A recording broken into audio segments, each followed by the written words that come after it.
Good evening, students. So in the previous videos I have already completed the power dissipation of the carrier wave, right? So today I am going to continue with the next part of the communication chapter, that is the power dissipation for the frequency modulated wave and amplitude modulated wave. Okay, so let us start. So in general, already for amplitude modulation, we already know that VAM square, that is for the amplitude modulation, that is basically V0 square 1 plus beta of sine omega t square into sine square omega t. This is already known to you, right? Now, if I expand this term, so it will basically V0 square 1 plus 2 beta of sine omega t. Now, what is this beta? Beta is the index plus beta square sine square omega t into sine square big omega t, right? Now what will be the average? If I consider the average term, that is V square AM, so this will be bar, on this part it will be bar, and this will be bar. Basically this is constant, this beta is constant, so this part will be not in this part is not going to participate in the average, but this omega t and this big omega t is going to participate, right? So as we know that if I just do the average of this sine omega t, so it will be 0. And of what is the average of this sine square omega t? That means if we do the integration, so it comes to half, right? So the part will be, and here for also this will be also half, right? So then the expression becomes V square, this term will going to be 0, 1 plus beta square by 2 into half. Okay. Now if I do the simplification of this part, so what will be the simplification value? So this is going to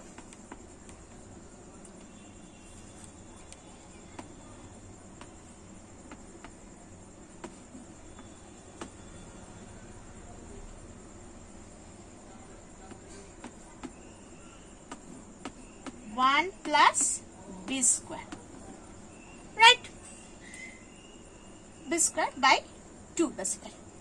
Okay. Now what will be the power dissipation? Already we know that power dissipation is basically nothing but V square AM, that is root mean square basically, by R. So therefore if I put the value, so it will becomes V square by 2R into 1 plus B square by 2. So beta square by 2, right? So this term, this is a constant term, right? So it will be V0 square. So this term is denoted as PC. Okay. So therefore, if you go for the power dissipation of the carrier wave, what was that?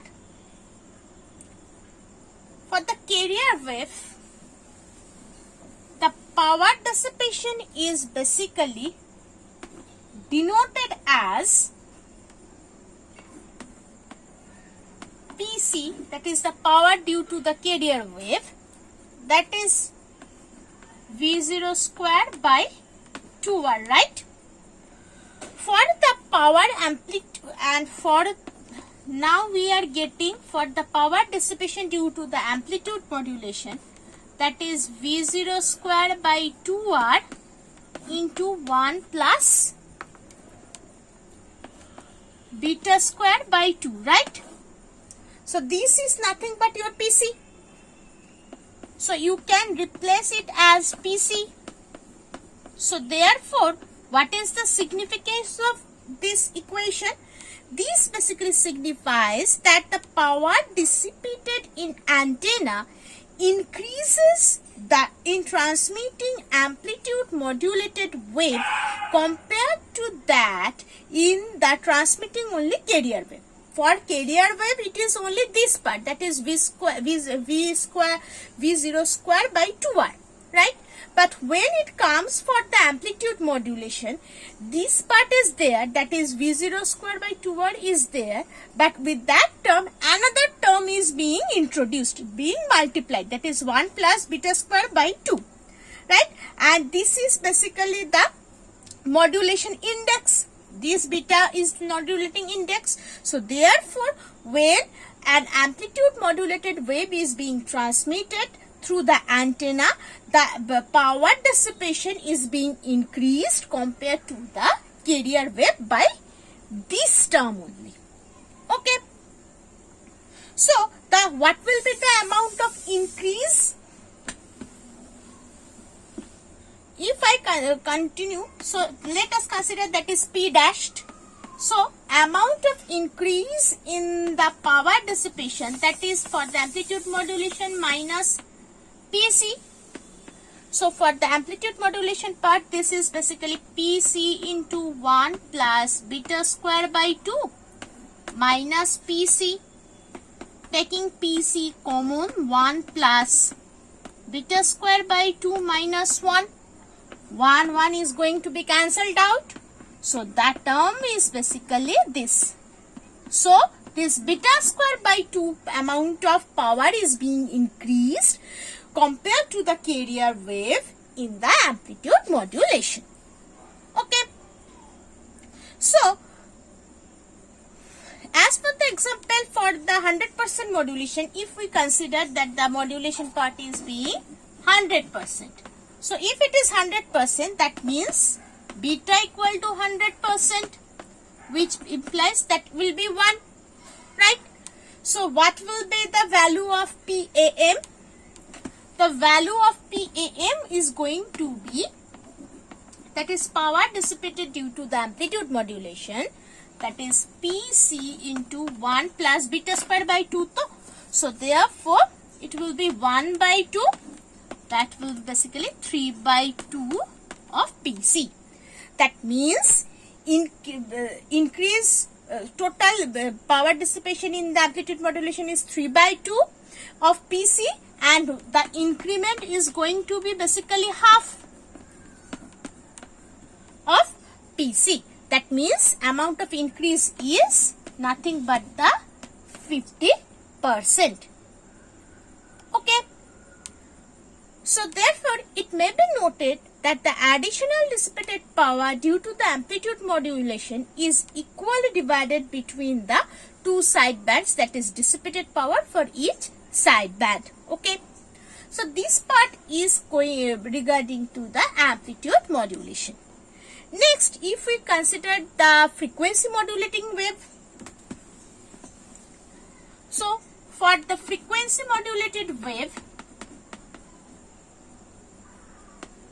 this Fm is nothing but V0 square sine square omega minus beta of cos omega t. Therefore, V0 square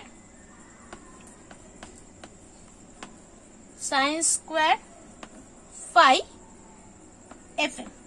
This fm is in suffix. So what is this phi fm? Phi fm is nothing but this part.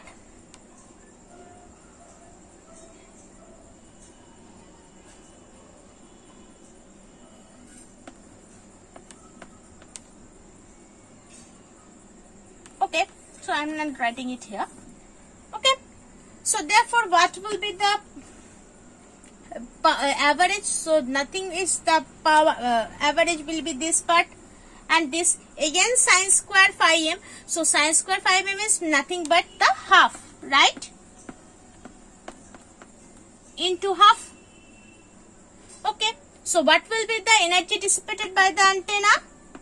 So this is basically Fm by R again. So therefore the expression is going to be V0 square by 2R, which is nothing but your power dissipation due to the carrier wave. So for the frequency modulation, the power dissipation is nothing but the power dissipation regarding the carrier wave, right? So this part is completed, the mathematical part is completed for this chapter. In the next part there are some theoretical concept about the sky wave and antenna as well as, and how you can measure the length that is traversed by the wave. All these things is going to be discussed in the next part. Thank you.